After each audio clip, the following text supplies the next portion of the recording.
कळंब नगर परिषदेच्या विकासाचा अजून एक नमुना आणि अजून एक उदाहरण जर पाहायचं झालं तर सध्या आपण कळंब शहरातील अहिल्यादेवी होळकर चौकामध्ये उभा आहोत। या ठिकाणची जर परिस्थिती पाहिली एकंदरीत कळंब शहराचा विषय जर घ्यायचा झालं तर कळंब शहरात ढोकीकडून येणारा मार्ग, त्याचबरोबर हा बार्शीकडून येणारा मार्ग आणि यालाच जोडून असलेला दुसरा आथर्डी आणि डोंगरेवाडी पारा हा महामार्ग आहे।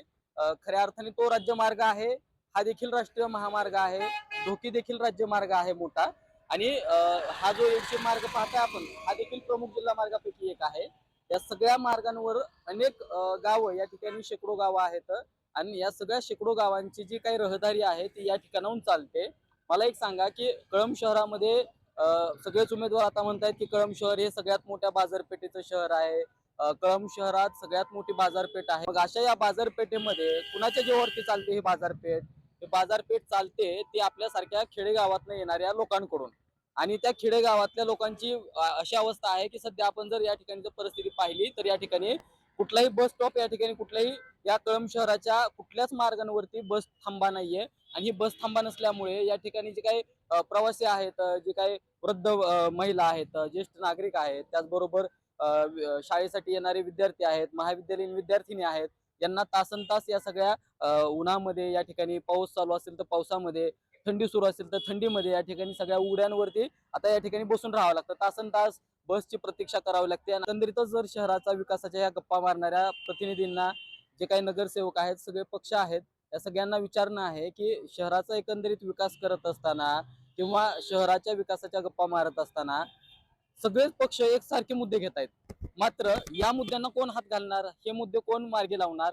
कळंब शहरामध्ये किंवा कळंब शहरामधून जे काही बाहेर जाणारे मार्ग आहेत त्यावरती बस थांबा नकोय का? किंवा त्या प्रवाशांची तुम्हाला हाल दिसत नाहीयेत का? सगळ्यात मोठी बाजारपेठ कळंब म्हणताय, मग सगळ्यात मोठी बाजारपेठ ही कुणाच्या जीवावर चालते? तर या ग्रामीण भागातून आलेल्या प्रवाशांच्या किंवा इथे जे खरेदी करायला येतात त्या लोकांच्या जीवावर चालते। आणि त्या लोकांना नेहमीसाठी उन्हामध्ये थांबावं लागतं, पावसामध्ये थांबावं लागतं, हिवाळ्यामध्ये थंडीमध्ये थांबावं लागतं। हे जे काही महाविद्यालयीन विद्यार्थिनी आहेत, विद्यार्थी आहेत, त्याचबरोबर ज्येष्ठ नागरिक आहेत, महिला आहेत, वृद्ध लोक आहेत, अनेक जण या ठिकाणी वैद्यकीय उपचार घेण्यासाठी येत असतात। मग या मार्गावरून गावाकडे जात असताना त्यांना तासनतास मग गोळ्या औषधं घेऊन पण तासनतास या ठिकाणी या बसची प्रतीक्षा करावी लागते उन्हामध्ये। मग अशा या परिस्थितीला जबाबदार कोण आहे? आणि हे जे काही सध्या कळंब शहरामधील जे काही नगरपालिकेच्या निवडणुकीच्या अनुषंगाने जे काही राजकीय जाहीरनामे, वचननामे, विकासांच्या गप्पा मारल्या जात आहेत ना, त्या लोकप्रतिनिधींना म्हणजे भावी लोकप्रतिनिधींना आणि भावी नगराध्यक्ष, भावी नगरसेवकांना एकच विचारायचं आहे की या मुद्द्यांना आपण किती प्राधान्य द्याल? अशा या सगळ्या प्रमुख मार्गांना, डोकीकडला मार्ग असेल, या ठिकाणचा हा येडशी मार्ग असेल, या ठिकाणच्या या सगळ्या मार्गांवरती या चौकांमध्ये बस थांबे आपण निर्माण करणार का? तर सध्या आपण कळंब शहरातील छत्रपती संभाजीराजे चौक या ठिकाणी आलेलो आहोत। हे बस थांबे नाहीयेत आणि इनमिन ढोकी रोडवरती एक बस थांबा आहे, तर त्याची अशा अवस्था आहे। छत्रपती संभाजीराजे चौकामध्ये आहोत। छत्रपती संभाजीराजेंच्या नावाने हा बस स्थानकाला या ठिकाणी नाव दिलेलं आहे। आता जर एकंदरीत परिस्थिती पाहिली ना, हे सगळे आता जे निवडणूक लढवत आहेत आणि पाठीमागं ज्यांनी सत्ता भोगली ना या नगरपालिकेमध्ये, नगराध्यक्ष, नगरसेवक, उपनगराध्यक्ष, वेगवेगळ्या पदांवर अनेक वर्ष काम केलं, त्या सगळ्या लोकांना या ठिकाणची परिस्थिती दाखवण्यासाठी आज आपण खास करून आवर्जून आलो आहोत। त्यांच्या डोळ्यात अंजन घालण्याचं काम हे या सगळ्या बातमीच्या माध्यमातून होणार आहे। आपण त्या बस स्टॉपची अशी दयनीय अवस्था, या ठिकाणी कचऱ्याच्या डम्पिंग ग्राउंड पेक्षाही विचित्र अवस्था या ठिकाणी या सगळ्या परिसराची झालेली पाहायला मिळते। तिथं बस थांबा म्हणावं याला की एखाद्या मुतारीचा किंवा डम्पिंग ग्राउंडचं ठिकाण म्हणावं, अशी या ठिकाणची सगळी परिस्थिती पाहायला मिळते। या ठिकाणी साचलेला आहे। त्याचबरोबर या ठिकाणी पाणी साचलं जातं संध्याकाळच्या वेळेमध्ये किंवा थोडाफार माणसं कमी असताना याच बस थांब्याचा वापर हा मुतारी म्हणून केला जातो। मग या नगराध्यक्ष किंवा ही जे काही सध्या निवडणुकीमध्ये उभा राहिलेले उमेदवार आहेत, हे सगळे वेगवेगळ्या विषय या ठिकाणी जनतेला सांगतायत। मला या ठिकाणी विद्याभवन हायस्कूल ही सगळ्यात मोठी शाळा या ठिकाणी आहे।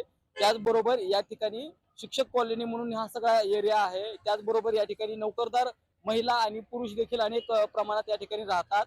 मग ह्या महिला आणि या पुरुषांना या ठिकाणाहून अनेकदा धाराशिव मुख्यालयासारख्या ठिकाणी, जिल्ह्याचे मुख्यालय आहेत, अन्य ठिकाणी या ठिकाणी ड्युटीसाठी जावं लागतं, शैक्षणिक कामासाठी जावं लागतं किंवा प्रशासकीय कामांसाठी जावं लागतं। त्यावेळी तासनतास याच ठिकाणी, या बस थांब्याच्या ठिकाणी थांबावं लागतं।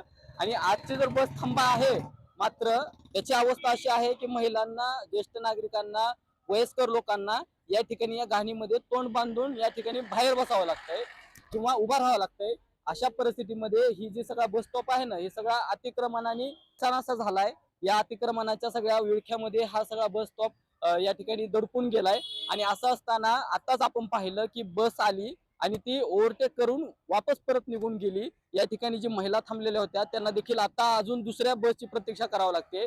जे एकंदरीतच या सगळ्या नगरसेवकांना किंवा लोकप्रतिनिधींना हे दिसत नाहीये का की आपल्या शहरामध्ये जी बस थांबे आहेत त्याचा काहीतरी आपण या ठिकाणी वापरण्यायोग्य असावे किंवा त्यामध्ये स्वच्छता असावी. या सगळ्या मुद्द्यांकडे कुठेतरी हे सगळे लोकप्रतिनिधी आहेत ते दुर्लक्ष करताना पाहायला मिळत आहेत. त्यामुळे सगळ्यात अगोदर या सगळ्या बस स्टॉप किंवा ही सगळा परिसर आहे तो स्वच्छ करणं तेवढंच महत्वाचं आहे. ते लोकांच्या आरोग्याच्या दृष्टीने देखील तेवढंच महत्वाचं आहे. त्यामुळे येत्या काळामध्ये कुठला उमेदवार या सगळ्या गोष्टींना प्राधान्य देईन, आपल्या या सगळ्या गोष्टींना प्रामुख्याने घेईल हे पाहणं आणि त्यांना मतदान करणं हे घेणं देखील कळमकरांचं कर्तव्य आहे.